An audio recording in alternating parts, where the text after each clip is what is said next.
Welcome!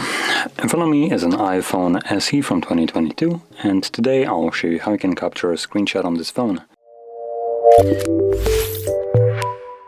So in here we will utilize the actual button because we do have it. So what you need to do is press power key and the home button at the same time. So let's do that right now.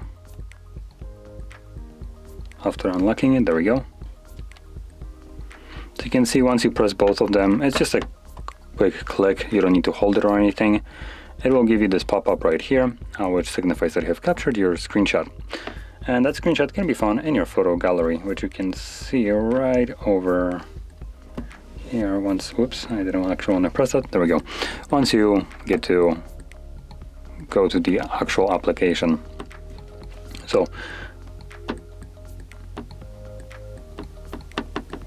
are you kidding me? Just get rid of this. There we go, full screen.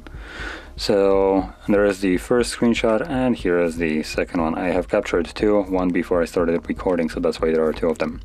But anyway, that is how you could capture your screenshot. And if you found this video helpful, don't forget to hit like, subscribe, and thanks for watching.